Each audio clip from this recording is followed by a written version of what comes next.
Swastiastu. Om Swastiastu. Terima kasih atas waktunya. Terima kasih Bu Kepala Sekolah atas waktunya serta teman-teman semua sudah menyempatkan untuk waktunya dalam berbagi pemahaman tentang budaya positif. Sebelum saya memaparkan apa-apa yang telah saya dapatkan dalam kegiatan pendidikan guru penggerak, sebelumnya mari kita berdoa mendudukkan kepala sejenak agar nanti berjalan lancar. Untuk itu berdoa dimulai.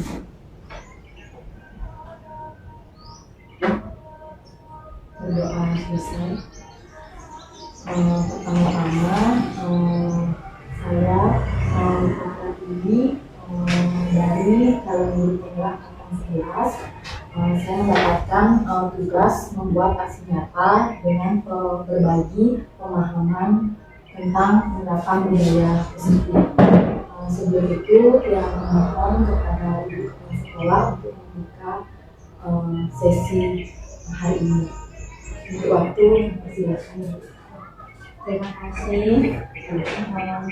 Izin untuk Om Swastiastu.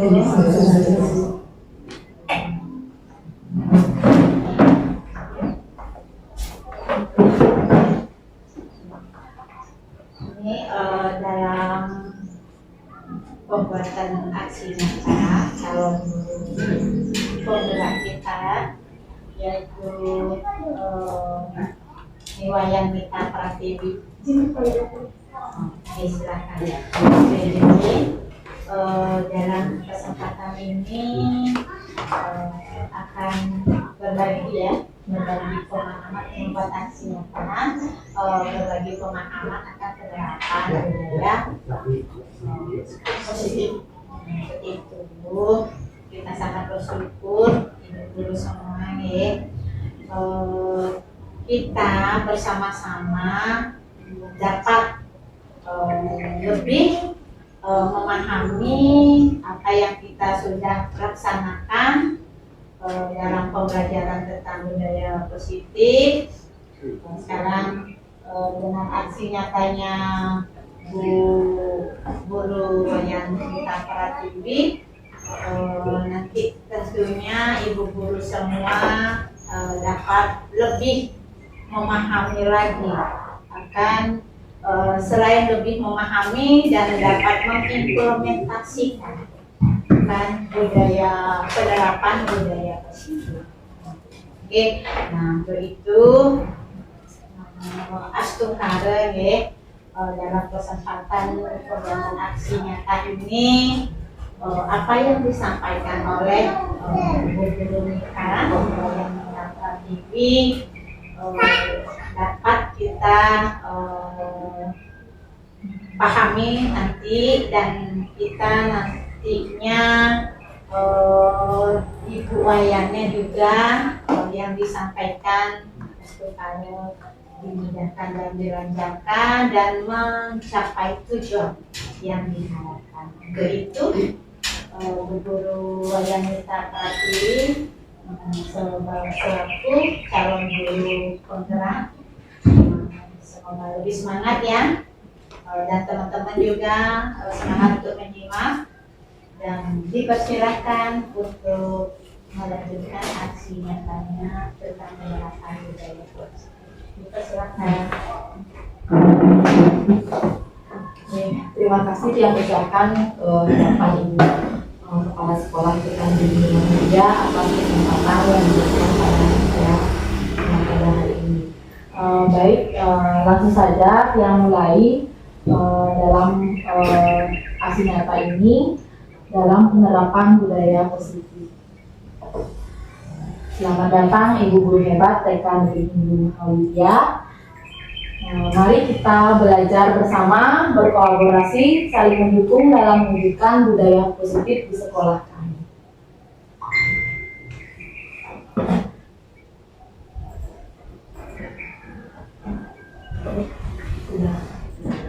Budaya positif. Nah, adapun budaya positif yang pertama yang paparkan dari perubahan paradigma belajar Disiplin positif, motivasi perilaku manusia, kebutuhan dasar manusia, 5 posisi kontrol dalam restitusi, keyakinan perilaku, dan segitiga restitusi.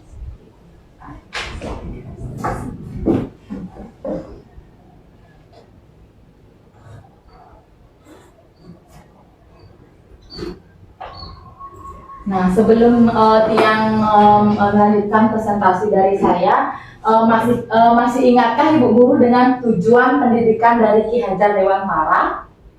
Siapa yang masih ingat bisa menyampaikan? Di sini kita saling sharing, Ibu Guru, bukan yang menggurui, tapi kita berbagi pemahaman. Artinya kalau ada yang masih ingat, tolong disampaikan. Nih, Guru dulu yang Silakan persilakan. saya, tapi ingat sedikit yang ada di otak saya ya. Seingat saya, tujuan pendidikan menurut Ki Hajar Dewantara itu adalah kita sebagai guru tidak boleh menuntut si anak, tetapi kita harus menuntun anak itu untuk menjadi anak yang berkarakter. Itu aja yang saya ingat. Tidak menuntut tapi menuntun. Ada lagi Guru? Itu udah merah-merahnya udah ditemukan. Ya, sebenarnya kita tidak ada menuntut anak ya, kita mengikuti menuntun bagaimana dari kodrat anak itu sendiri ya. Seperti yang ada di layar, Ki Hajar Dewantara menyatakan bahwa tujuan pendidikan ialah menuntun segala kodrat yang dimiliki oleh anak untuk mencapai keselamatan dan kebahagiaan yang setinggi-tingginya, baik sebagai manusia ataupun sebagai anggota masyarakat. Nah, saat menjadi anak itu, semua anak terlahir dengan bakat masing-masing, seperti anak yang unik sesuai dengan kodrat alam dan kodrat namanya. Bukan tabula rasa, teori yang berkembang di barat yang memandang manusia itu dilahirkan dengan keadaan yang kosong bagaikan kertas putih, melainkan kertas yang putih berisi tulisan namun masih buram. Lumun kan kita sempat bilang anak itu masih kosong. Nah, sebenarnya itu bukan tabula rasa namanya. Sebenarnya anak itu sudah membawa garis kehidupan, garis kodratnya masing-masing. Cuman kita harus menebalkan dari kodrat anak-anak tersebut yang kertasnya buram sekarang menjadi tajam seperti itu. Di sekolah merupakan tempat persemaian benih-benih kebudayaan. Kalau kita menonjolkan dengan kebudayaan yang ada di sekitar sekolah kita, di lingkungan kita.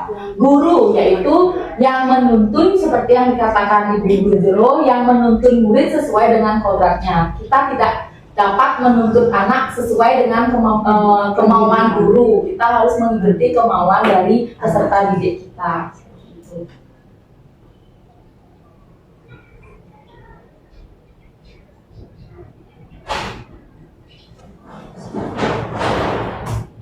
Nah, perubahan paradigma belajar sebuah budaya akan terbentuk semakin kuat ketika semua warga sekolah, khususnya murid, melakukan pembiasaan yang positif.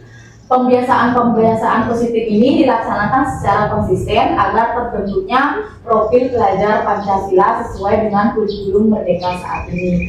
Seperti yang kita laksanakan dari awal, kita menyuruh saat anak-anak datang dari rumah Nike, ingat tetap berdoa di Dewa Ganesha, berdoa di Saraswati, terus untuk sembahyang ke Padmasana dengan apalagi menaruh makanannya dia. Kalau kita terus membiasakan anak seperti itu, pasti anak-anak akan terbiasa kan gurunya ya.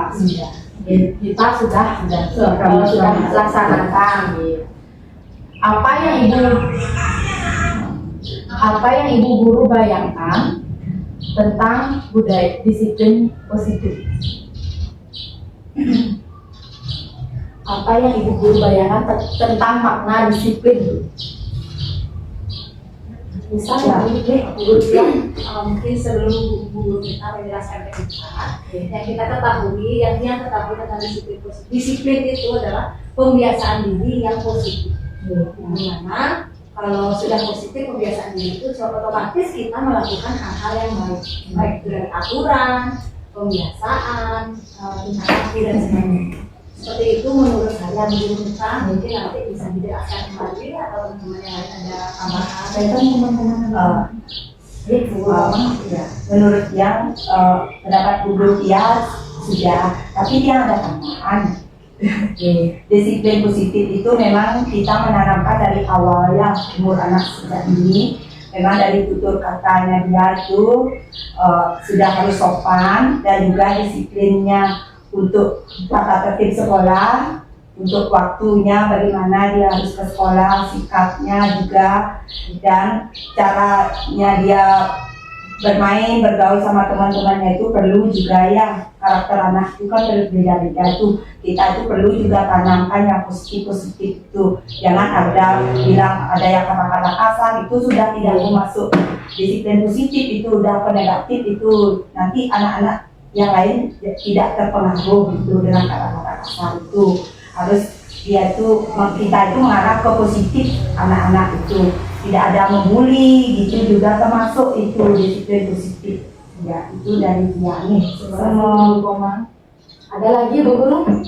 Ya, Guru Made dulu nih ya. Guru Made. Wah, semangat ya Bu Guru. Semangat ya. Jelasnya lagi sedikit aja. Yang sering sudah kita sampaikan ya, yang sudah kita sering jalankan agar anak-anak menjadi tumbuh yang sempurna. Jangan kata-kata yang dilewatkan hanya kata ajaib. Dari dulu di jalan ini. Tahu ya kata-kata ajaib? Ada tahu ya Bu Guru? Apa aja Bu Guru? Apa aja ya? Minta tolong, terima kasih, permisi, melakukan kesalahan. Sudah Bu Guru Made? Guru dulu silakan. Saya yang saya bayangkan tentang makna disiplin aja ya ini ya. Kalau saya singkat aja ya, disiplin itu adalah mau mengikuti aturan. Yang lainnya udah dijelaskan sama teman-teman yang lain. Kalau kita memaknai ya, kita bayangkan pasti pertamanya itu aturan dan tata tertib ya guru ya. Nah, baik kita akan simak apa pemaparannya. Nah, seperti ini Bu Guru, disiplin adalah menumbuhkan disiplin positif adalah menumbuhkan disiplin yang didorong dalam diri anak tanpa hukuman dan hadiah. Kalau dulu kan pasti anak-anak membayangkan kalau kita nggak melakukan apa yang disuruh sama ibu guru, hukumnya agaknya kan katanya.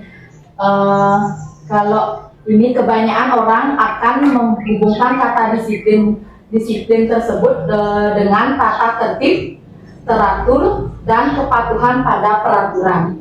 Nah, dalam budaya kita, kata disiplin dimaknai menjadi sesuatu yang dilakukan seseorang pada orang lain untuk mendapatkan kepatuhan. Kita cenderung menghubungkan kata disiplin dengan ketidaknyamanan. Nah, seperti ibu guru kepala sekolah kan sering bilang, jangan pukul teman gitu kan, jangannya kan nggak boleh, harus sayangi teman, seperti itu yang sering kita kasih tahu. Sebenarnya kita banyak mendapatkan masukan dari ibu guru kepala sekolah seperti itu, jangan memakai kata ketidaknyamanan seperti yang dijelaskan. Okelah, sayangi teman, ayo jalan aja kan seperti itu. Padahal seseorang yang memiliki disiplin diri berarti mereka bisa bertanggung jawab terhadap apa yang dilakukan karena mendasarkan tindakan mereka pada nilai-nilai kebaikan universal, norma yang dianggap positif. Untuk menciptakan disiplin positif tentunya bukan lagi menggunakan hukuman, melainkan dengan pembiasaan-pembiasaan positif yang murid yakini tentang nilai-nilai kebaikan tersebut.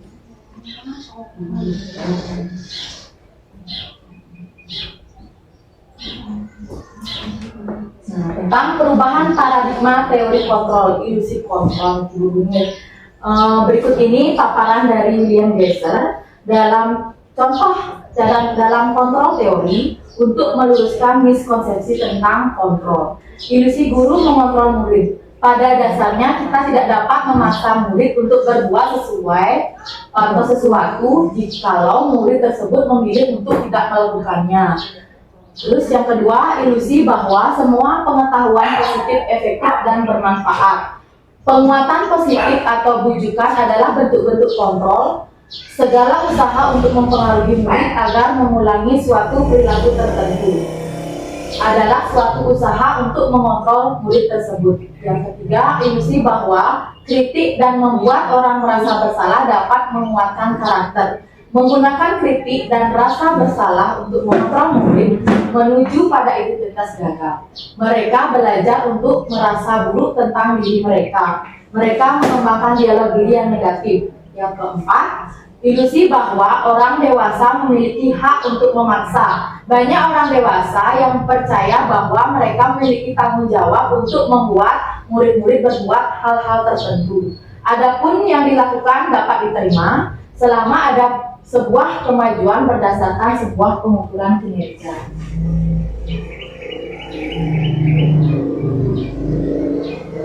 Nah, yang selanjutnya, motivasi perilaku manusia.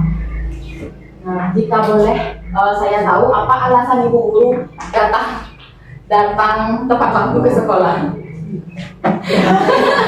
Bu Guru Pia, ayo apa? Baik, di sini Bu Guru kita bertanya apa alasan kita datang tepat waktu ke sekolah.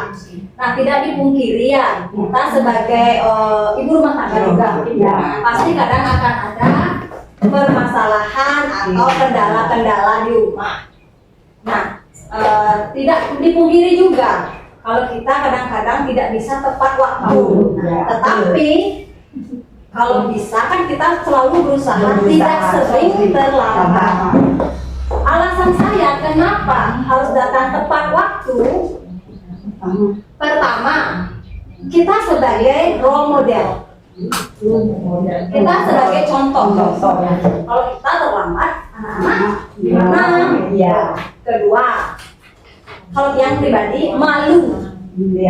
Malu terhadap orang tua, malu terhadap anak-anak, malu terhadap teman-teman. Kenapa saya malu? Nah, saya punya tanggung jawab. Itu sih menurut saya dan apa yang saya rasakan di hati. Itu ya. Sekian Bu Guru Mita, mungkin teman-teman ada yang menambahkan. Ya. Terima kasih banyak Bu Guru Pia Terima kasih. atas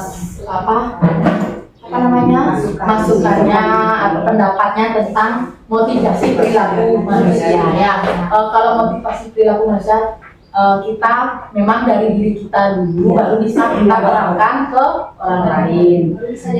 Ya, siapa lagi? Ada ibu guru yang berpendapat ya, Bu Guru Omang? Menurut saya, tadi Bu Guru Pia sudah juga menyampaikan itu. Kita itu memang harus datangnya tepat waktu, tapi namanya kita ibu rumah tangga pasti ada aja kadang halangan ya. Kalau memang tidak ada, kita tetap berusaha untuk tepat waktu. Kalau memang kita ada halangan, kita kan sudah sering saling begini ya sama teman-teman untuk saling mengisi siapa. Tapi kita itu harus tepat waktu, disiplin waktu ke sekolah itu, terutama sudah kita sebagai pendidik. Kita memberi aturan kepada anak-anak jam sesuai tata tertib kita, memberi aturan jam ini sudah di sekolah. Kita sebagai guru memberi aturan seperti itu, sedangkan kita guru sendiri tidak datang tepat waktu kan malu, terutama sudah tidak disampaikan pada orang tua. Masyarakat juga yang ada di sini kan sudah tahu juga aturan kita kepada anak-anak dan teman-teman di sini, dan juga kepada ibu kepala sekolah. Kita juga malu kalau kita sering terlambat ya. Kita sebagai guru harus bisa berdiri jam 7 di depan anak-anak. Kita sebagai guru kan sudah berusaha ya, selalu berusaha. Tidaklah kita tuh sengaja datang terlambat, itu memang tidak pernah. Dari rasa hati itu tidak pernah. Kita tetap berusaha ya, kecuali itu sudah ada halangan ya. Kita berusaha tetap semangat ya Bu Guru semuanya. Kita itu berusaha jam 7 sudah berdiri di depan anak-anak, kecuali halangan. Astagfirullah, semuanya sehat ya. Kita tidak malu sama ibu kepala sekolah, sama orang tua murid dan anak-anak ya. Ya, semangat. Terima kasih Bu Koma. Ada lagi Bu Guru? Sudah. Dari sini yang sempat memikirkan apa sih? Kenapa sih kita harus tepat waktu? Pertama, apakah karena takut ditegur oleh atasan? Tidak. Di sana kan menghindari ketidaknyamanan dan ada hubungan, ada motivasi eksternal dari dalam diri kita dan dari luar kita. Tanggung jawab. Terus yang kedua, apakah ingin mendapatkan pujian? Untuk apa kita untuk mendapatkan pujian? Ya, seperti itu. Terus yang ketiga ada apakah ingin menghargai diri sendiri dan menjadi teladan bagi murid? Kayaknya ini merupakan ya motivasi perilaku manusia yang kita jalani, seperti ingin menghargai diri kita sendiri. Siapa yang mau kalau muridnya kan kita berusaha kan guru guru ya berusaha kita punya anak bayi kan berusaha kita untuk mungkin cara Jepang semangat teko lo kan dia timbal-timbalannya saya semangat seperti itu. Jangan lagi. Tidak ada aja. Tiba-tiba ada yang saling diskusi. Nah, motivasi perilaku. Terkadang kita melakukan sesuatu karena kita menghindari rasa sakit atau ketidaknyamanan. Terkadang kita juga melakukan sesuatu untuk mendapatkan apa yang kita mau. 3 motivasi perilaku manusia. Gianni dosen dalam bukunya Restructuring School Discipline menyatakan ada 3 motivasi perilaku manusia untuk menghindari ketidaknyamanan atau hubungan. Yang kedua, untuk mendapatkan imbalan atau penghargaan dari orang lain. Yang ketiga, untuk menjadi orang yang mereka inginkan dan menghargai diri sendiri dengan nilai-nilai yang mereka percaya. Itu teori dari Gianni dosen.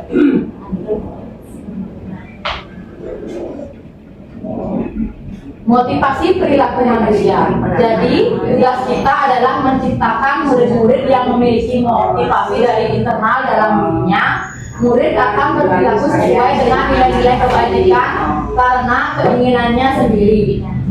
Murid akan datang ke sekolah tepat waktu karena ingin menghargai dirinya sendiri, bukan karena takut akan peraturan dan hukuman atau ingin mendapatkan pujian. Berarti memang dari dalam diri murid tersebut memang motivasi dari dirinya sendiri agar Rago harus semua kan dapat bermain nanti sama teman seperti itu sebelum dia sekolah.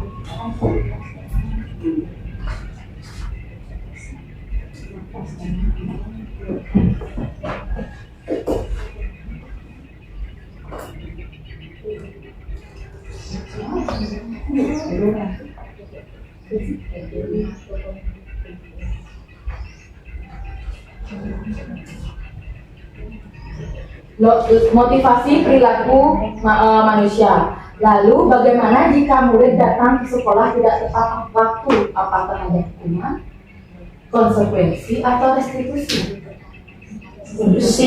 Apa? Restitusi. Tidak ada hukuman atau konsekuensi ya.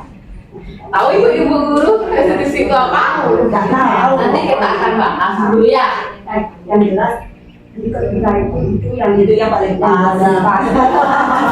Nah, ini ada identitas gagal. Nah, identitas gagal itu sudah termasuk hukuman gurunya. Kelihatannya resmi yang bacakannya. Kalau identitas sukses itu masih ada konsekuensi dan restitusinya. Ya, seperti hukuman itu sesuatu yang menyakitkan harus terjadi. Pasti anak-anak akan terbayang-bayang masih sama. Kalau konsekuensi itu sesuatu yang harus terjadi. Kalau anak itu melanggar, apa konsekuensinya? Kalau misalnya hukuman, kan hukuman ya beda dengan konsekuensi seperti itu. Terus restitusi merupakan pilihan. Yang kedua, tidak nyaman untuk murid atau anak untuk jangka waktu dan jangka panjang. Berarti hukuman itu tidak baik untuk jangka panjang dan jangka panjang yang mentalnya. Terus konsekuensi tidak nyaman untuk murid jangka waktu pendek. Konsekuensi itu Pak Prabowo kene konsekuensinya apa itu tersebut terus menguatkan untuk murid atau anak dalam waktu jangka panjang. Kalau itu kan kita bisa menggali dari dalam diri anak sebenarnya apa sih yang dibutuhkan, kok bisa ya seperti itu. Terus korban mendapatkan keadilan hukumannya itu. Terus yang konsekuensi korban bisa diabaikan, yang restitusi korban mendapatkan ganti. Yang keempat ini murid atau anak akan tersakiti. Terus konsekuensinya murid atau anak dibuat tidak nyaman. Yang restitusi murid atau anak mendapatkan penguatan. Sistem tidak akan berjalan bila murid tidak takut. Terus konsekuensinya memerlukan monitoring dan supervisi terus menerus dari guru. Yang restitusi murid belajar bertanggung jawab untuk perilakunya.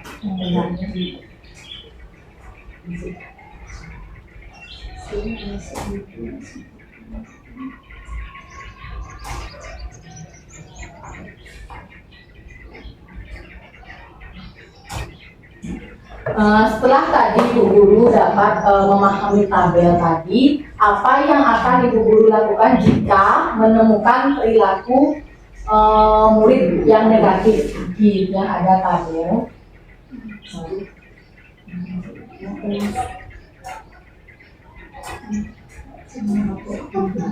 Tugas, perbedaan, hukuman, dan konsekuensi. Nomor 1, mencatat 100 kali di dalam buku kalimat saya tidak akan terlambat lagi. Karena terlambat, saya mencatat 100 kali di dalam buku kalimat saya tidak akan terlambat lagi. Anak-anak itu menulis seperti itu karena dia terlambat ke sekolah. Itu kira-kira konsekuensi atau hukuman?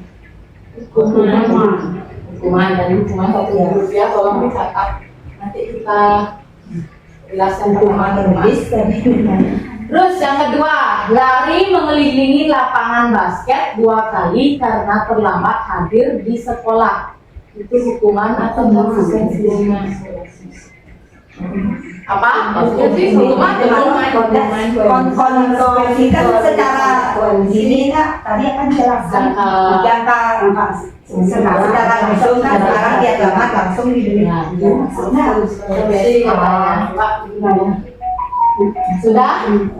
Murid diminta untuk push up 15 kali karena tidak menggunakan masker ke sekolah.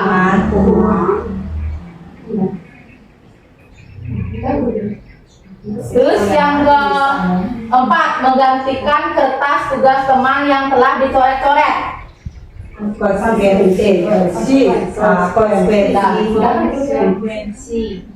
Membersihkan tumpahan air di meja tulis karena tersenggol pada saat belajar.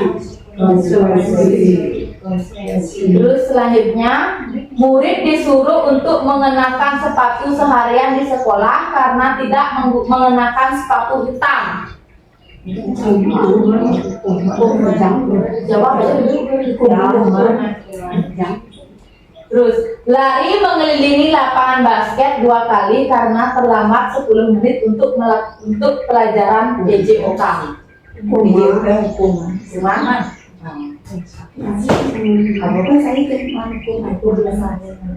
Itu dulu hukuman. Sekarang kita lihat. Nah, apa tadi?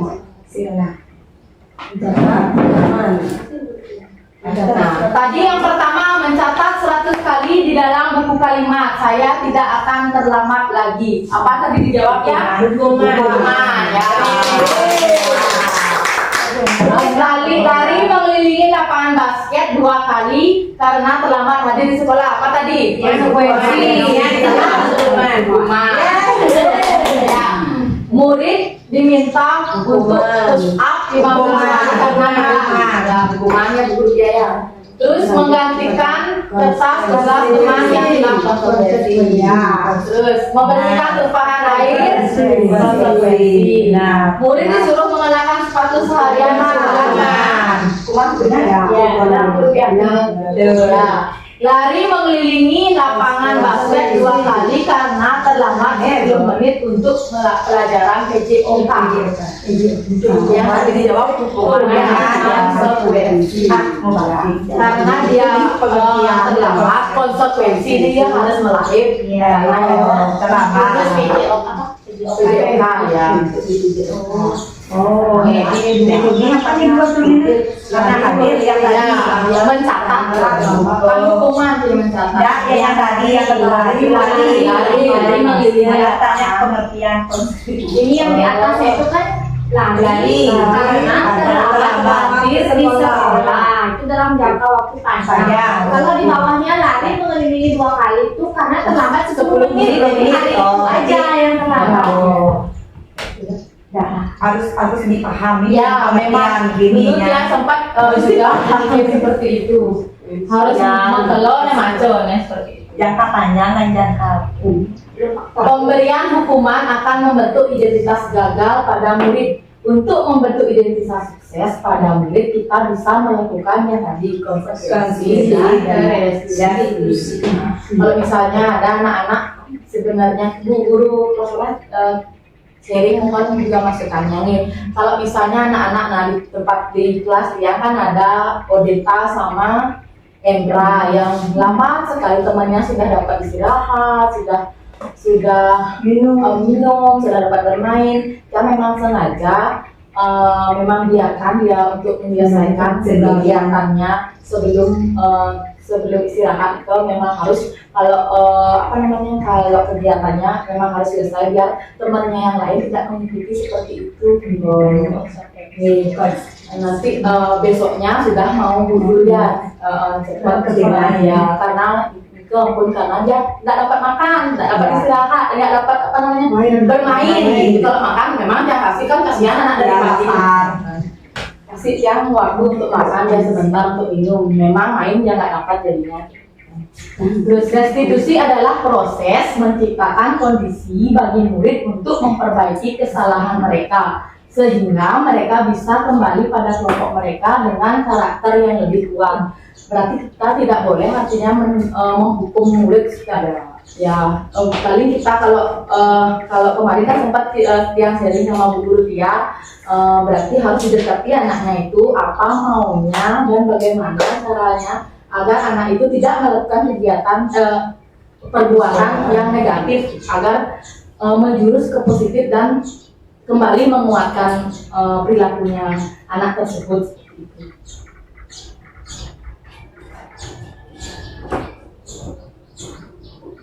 Nah, ini 9 ciri restitusi. Bukan untuk menebus kesalahan, namun belajar dari kesalahan. Memperbaiki hubungan, tawaran bukan paksaan. Restitusi menuntut untuk melihat ke dalam diri. Restitusi mencari kebutuhan dasar yang mendasari tindakan. Restitusi diri adalah cara yang paling baik. Restitusi fokus pada karakter bukan tindakan. Restitusi fokus pada solusi. Restitusi mengembalikan murid yang berbuat salah pada kelompoknya. Ke 9 ciri restitusi. Restitusi. Nah, selanjutnya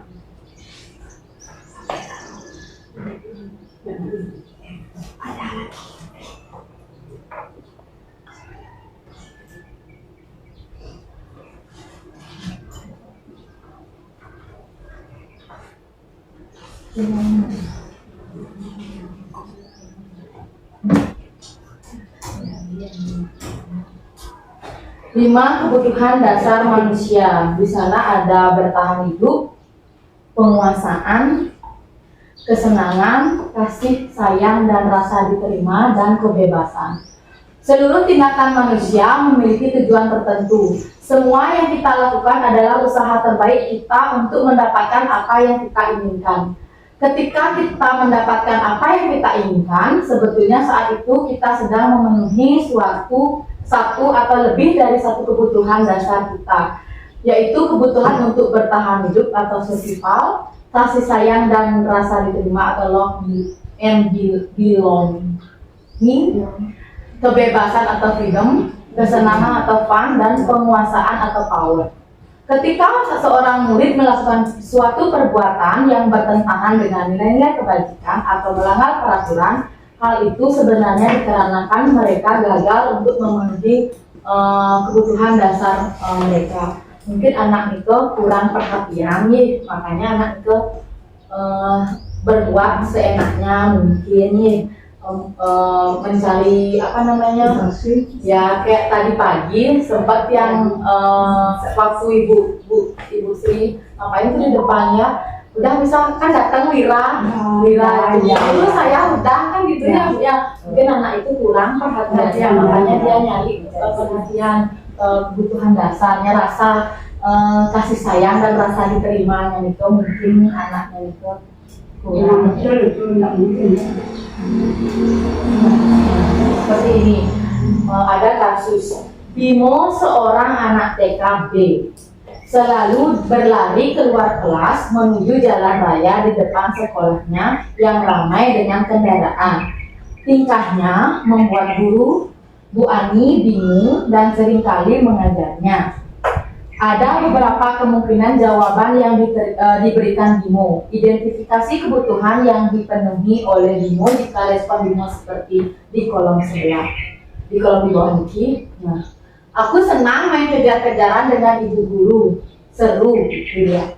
Mungkin dari sini yang mana menurut ibu-ibu? Kesenangan, kebebasan, penguasaan, cinta, dan kasih sayang. Kebebasan. Aku senang main kejar-kejaran dengan ibu guru. Seru bersama.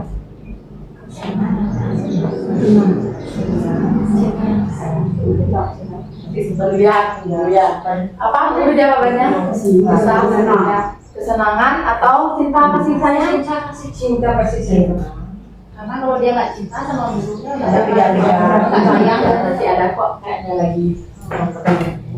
Terus yang kedua, aku bosan belajar mewarnai terus dalam kelas. Kesenangan, kebebasan. Nah, ya mulai gini ya guru ya. Mulai panas. Kalau seperti ini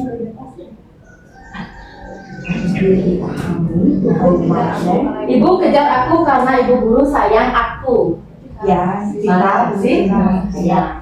Terus aku hebat kan bisa bikin bu guru kejar aku. Berarti nanti sekarang kita jawab.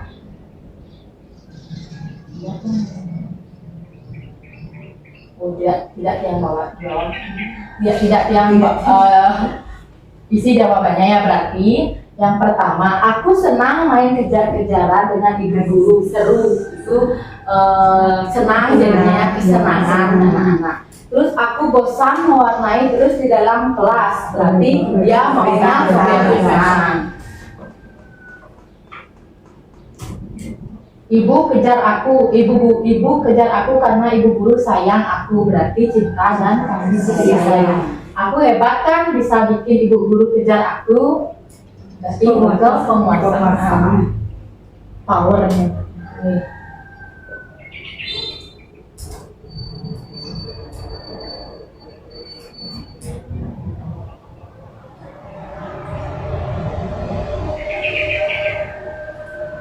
Bagaimana posisi ibu atau bapak saat mengontrol kedisiplinan murid? Jadi penghukum? Ya. Jadi apa? Jadi teman. Jadi manajer. Jadi apa? Kira-kira? Teman. Jadi teman. Semakin dekat ya. Nah ini 5 posisi kontrol kita. Yang pertama jadi penghukum, ketidaknyamanan dan rasa takut. Patuhi aturan saya atau awas. Nah kata awas. Kamu selalu saja salah. Berarti jadi penghukum ya. Pasti selalu yang terakhir selesai. Nah makanya dia waktu ini sama Bu Dayu, biarin dia buat Bu yorin Lori kan terus gue jangan gituin sampai kapan dia mau selesaiin tugasnya.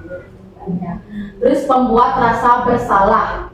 Ibu sangat kecewa sekali dengan kamu. Berapa kali Bapak harus memberitahu kamu ya? Gimana coba kalau orang tua kamu tahu kamu berbuat begini? Sering kan agak ngancam sedikit. Nanti bu guru bilang ya sama bapaknya kalau nggak mau kan gitu ya. Itu kan nggak benar kita gitu ya. Terus jadi teman. Ayo bantulah demi Bapak ya. Ayo ingat tidak bantuan Bapak selama ini. Ya sudah, kali ini tidak apa-apa. Nanti Ibu bantu bereskan. Yang pemantau peraturannya apa? Apa yang telah kamu lakukan? Sanksi atau konsekuensinya apa? Itu dia sebagai pemantau, cuma melihat aja. Terus yang manajer, posisinya sebagai mentor. Apa yang kita yakini kembalikan ke keyakinan kelas. Sebenarnya posisi ini juga baik untuk kita ditekan. Kalau kita sebagai teman, itu udah jadinya kita anak itu merasa santai ya, seperti yang Bu Guru dia bilang, kalau kita dibalik canduk ya enteng dianggap Bu Gurunya. Apa kamu meyakini, kayak kan kita sudah punya keyakinan kelas atau kesepakatan kelas. Jika kamu meyakininya, apakah kamu bersedia untuk memperbaikinya?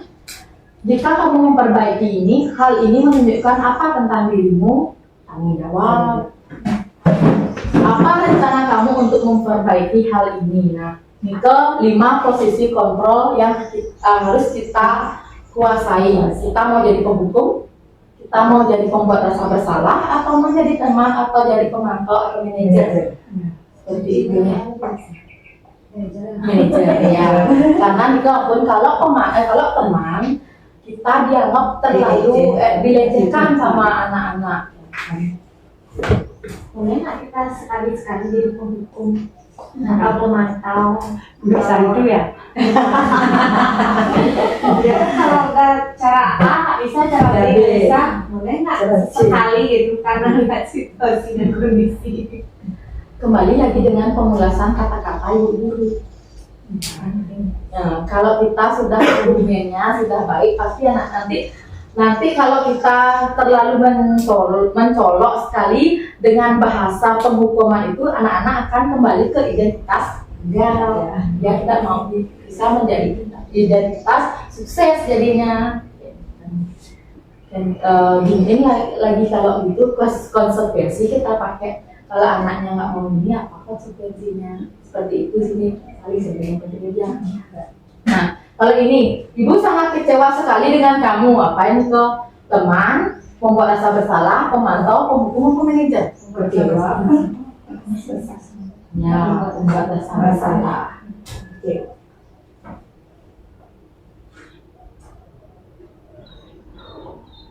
Ya, benar ya.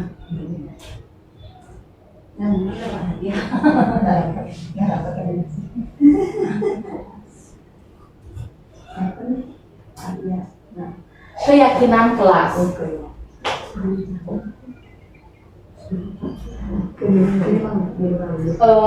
Mengapa? Nah, keyakinan. Yang si ragu yang agak motor harus mengelem. Yang si ragu yang dalam harus memasker. Ya. Keyakinan.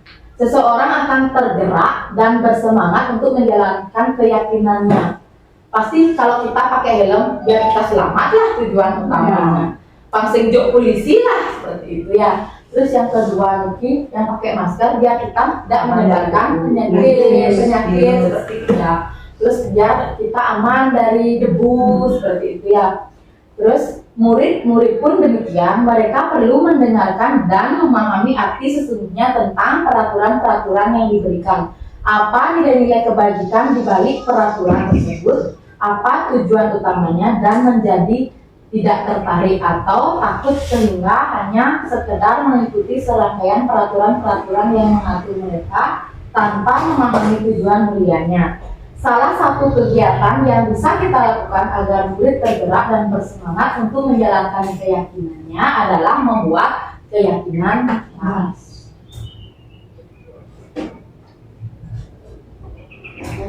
Keyakinan kelas bersifat lebih abstrak daripada peraturan yang lebih rinci dan konkret. Keyakinan kelas berupa pertanyaan-pertanyaan universal. Pertanyaan keyakinan kelas senantiasa dibuat dalam bentuk positif. Keyakinan kelas hendaknya tidak terlalu banyak sehingga murid diingat dan dipahami oleh semua warga kelas. Keyakinan kelas sebaiknya sesuatu yang dapat diterapkan di lingkungan tersebut. Semua warga kelas hendaknya ikut berkontribusi dalam pembuatan keyakinan kelas lewat kegiatan curah pendapat. Bersedia meninjau kembali keyakinan kelas dari waktu ke waktu. Nah, kalau kita di TK kan agak susah nih membuat keyakinan kelas, anak-anak nulis nggak bisa, ya baca nggak bisa. Dari sana waktu Nikit yang membuat keyakinan kelasnya, kalau sempat yang bilang kalau anak-anak mau kelasnya gimana, mau ada pukul-pukulan, tidak kan gitu bilang, berarti kita sesama teman harus gimana. Pesannya bu guru kepala sekolah apa dibilang sering, karena yang ingat dibukan bilang jangan bilang sama Gus Bang kan, jangan bilang jangan pukul teman, bilang Gus Bang sayangi teman gitu. Terus yang ingat juga seperti itu, gimana kita harusnya dengan sama teman saling sayang. Terus kalau anak-anak kelasnya kotor, gimana, senang apa enggak lihatnya, enggak bu. Terus gimana kita jaga kebersihan, pungut sampahnya gitu ya. Berarti mau nggak mengikuti aturan yang bilang aturan, kalau keyakinan dia masih melongok-melongok ya gurunya. Nah niki keyakinan kelas di kelompok B1 yang sempat juga sharing sama Bu Guru Pia, jadi anggogi guru.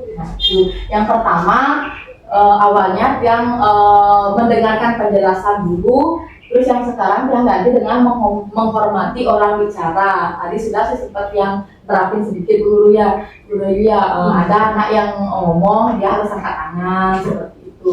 Terus yang kedua menerapkan 4 kata ajaib yang dibilang guru Made tadi, minta maaf, tolong, terima kasih dan permisi. Terus yang ketiga yaitu saling menyayangi. Yang keempat menjaga kebersihan, dan yang kelima yang tadi menyelesaikan kegiatan. Tadi kan ada kegiatan menggunting, dilihat coba lihat anak-anak di bawah gimana itu lantainya ya.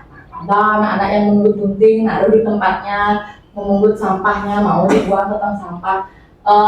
Kita kembali lagi dari pembiasaan yang kita lakukan. Kalau udah sering anak-anak pasti berdiri dulu dipungut, apa dilihat pasti anak-anak akan.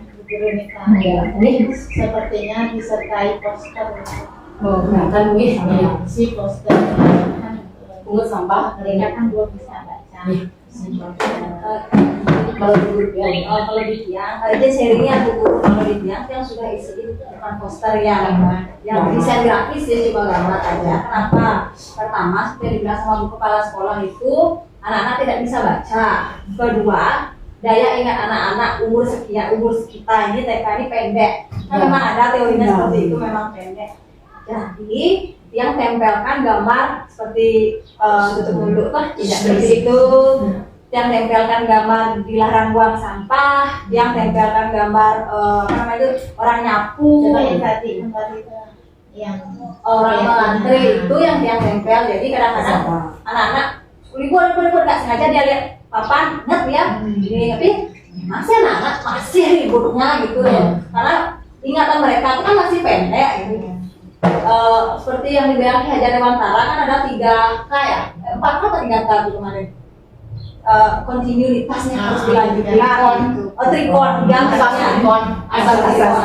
berarti harus ada kontinuitasnya. Jadi capek-capeknya kita harus kita lanjutkan. Itu sharingnya Bu Guru ya. seperti itu kan menghormati orang bagaimana dalam poster bulu tangan ada gimana posternya. Sebelum lagi sama sudah yang ada di sana.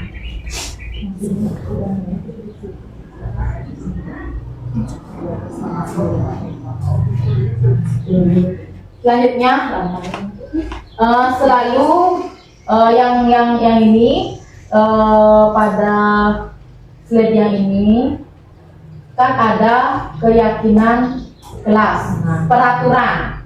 Selalu kembalikan buku ke tempatnya, berarti itu tanggung jawab.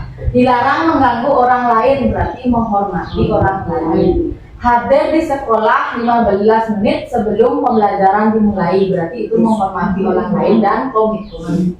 Dilarang melakukan kekerasan, berarti keselamatan dan menghormati orang lain. Dilarang menggunakan narkoba, di sana mungkin kelas atas, mungkin yang dapat tabelnya di LMS nih. Itu kesehatan, terus bergantian untuk atau menunggu giliran, menghormati orang lain dan bersabar. Gunakan masker, kesehatan dan keselamatan. Terus jangan berlari di kelas atau koridor, berarti keselamatan dan keamanan.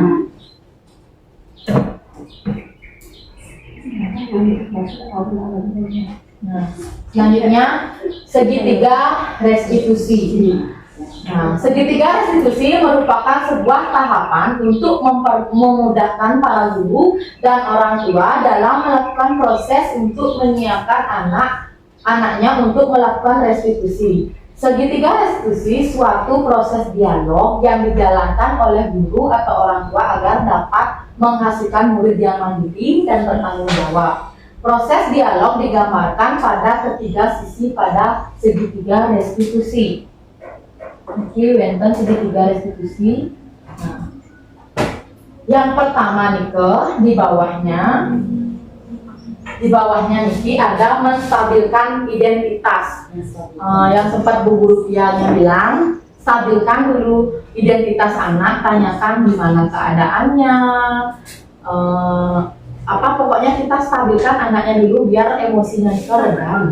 Terus selanjutnya validasi tindakan yang salah. Tindakan apa sih yang dilakukan anaknya? Misalnya kalau di sekolah kita sering memukul ya, masih terjadi seperti itu, berarti kita tanyakan kok bisa ya dipukul temennya, kenapa alasannya, tanyakan dia biar mau dia berargumen, biar mau dia mengemukakan isi pendapatnya, isi emosinya, apa sih yang dia inginkan. Setelah dia menceritakan bagaimana kronologinya, kenapa dia melakukan seperti itu, baru kita kembalikan ke keyakinan kelas. Apakah ada keyakinan kelas yang dia langgar dari tindakan dia tersebut? Seperti itu.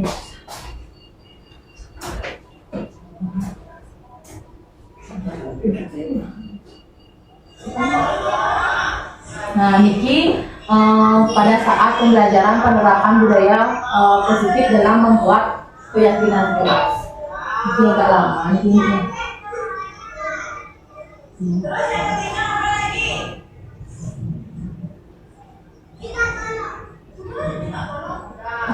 Waktu itu 4 kata ajaibnya.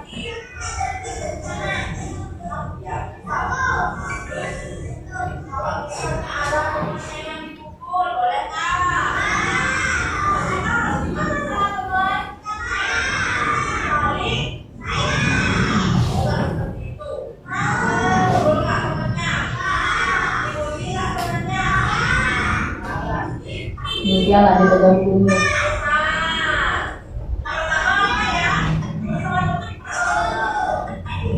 Nah, ini saat melakukan anak-anaknya ini kan udah saat membuat kegiatan anak-anak yang selesai duluan itu kan harusnya duduk, tidak lari-larian di dalam kelas. Itu berarti yang ditambahkan lagi satu yang ini menerapkan segitiga restitusi. Ada anak yang berlari seperti itu. Nah, Niki yang menjalankan segitiga yang menanyakan dulu kabarnya, memvalidasi kenapa dia sih lari-larian.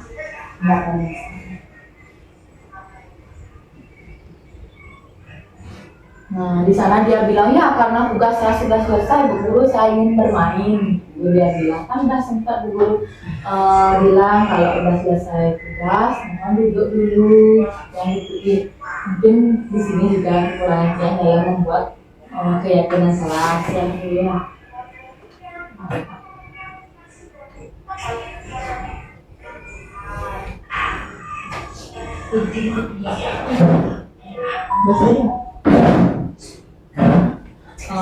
Sekian Ibu Guru berbagi pemahaman yang tentang disiplin positif. Mungkin Ibu Guru ada tambahan atau pendapat lagi tentang pemaparan yang pada hari ini. Yang lain gimana? Mungkin Bu Guru kepala sekolah ya.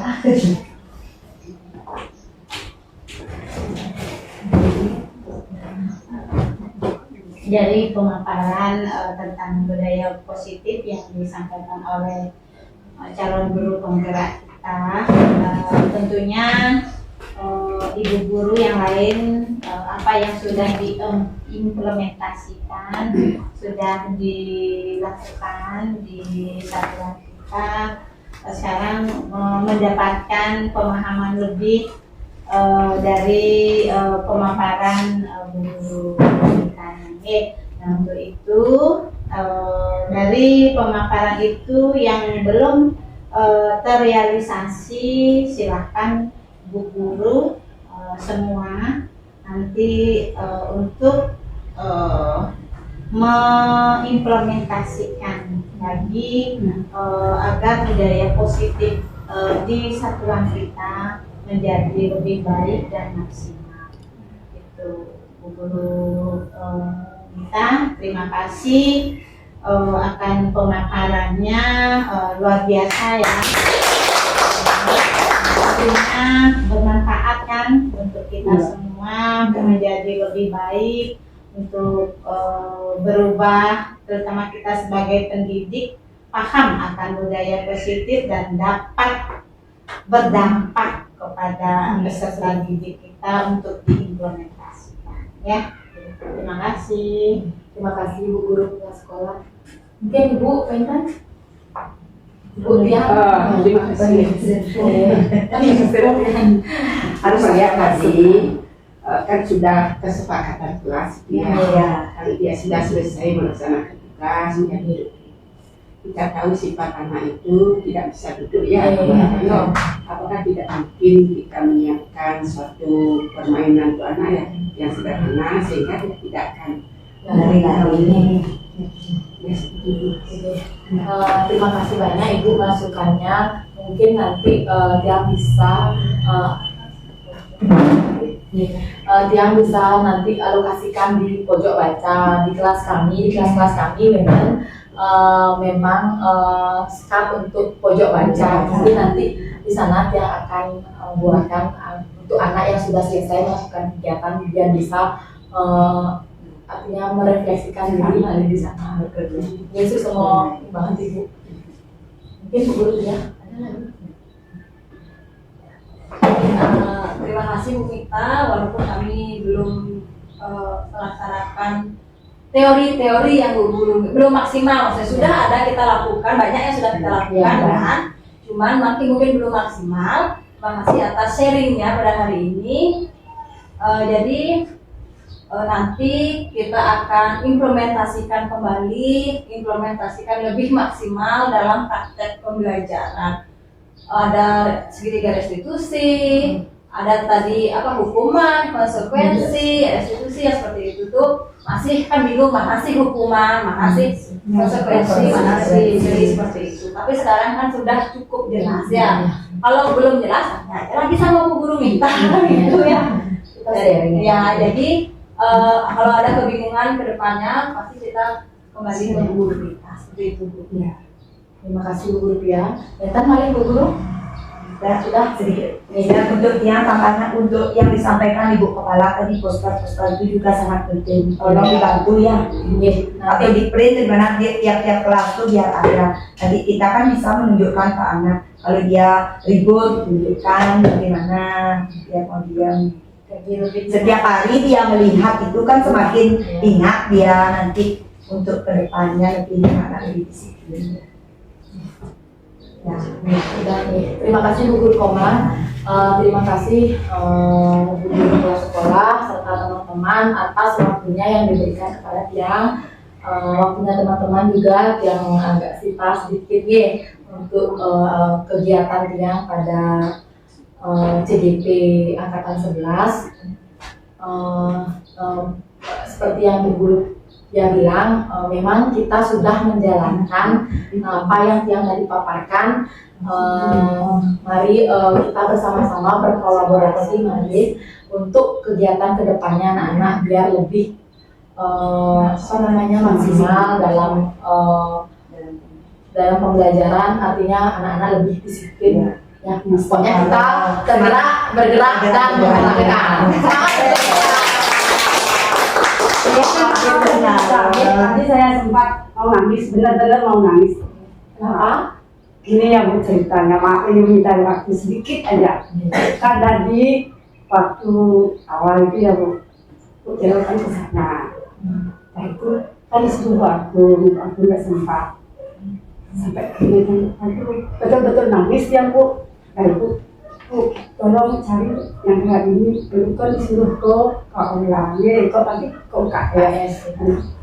Sampai yang kali yang kehilangan merah, terus kita yang merah, akhirnya yang nggak tangkah dia merasa Bu memang dari hati sendiri, sampai yang kira-kira caranya sampai contohnya Aji nih gembrang, ada kayaknya meninggal ya Bu ya, ada kayaknya ya, emang benar-benar dari hati Bu. Kalau begini kira-kira bisa nggak? Soalnya kan dari sononya dari ketiga anaknya kayaknya seperti itu. Ya, oke. Ini untuk Merah, kita saat ini sudah konsul dan nanti ibunya akan menjadi ke puskesmas dan nanti puskesmas yang memberi rujukan. Ibunya juga sudah ini, Astung Karen, anak kita dapat perubahan menjadi lebih baik ya dalam bersosial, dalam berbicara dan pokoknya jadi yang penting Ibu Guru sabar. Yang penting Ibu Guru dan juga sudah memahami, sudah mengenal dan memahami anak, dan kalau sudah dapat memahami ya kita serahkan. Ada yang lebih istimewa diserahkan yang ahlinya. Dan secara lanjutnya secara teoritis yang disampaikan oleh Bu Guru Nita, mari kita bersama-sama gerakan lagi ya, dan terapkan di kelas Ibu Guru masing-masing ya teori yang disampaikan tadi tentang pemahaman budaya positif ya. Terima kasih. Akhir kata dan tutup kegiatan hari ini dengan mengucapkan Om Santi, Om Santi, Santi, Santi, Santi.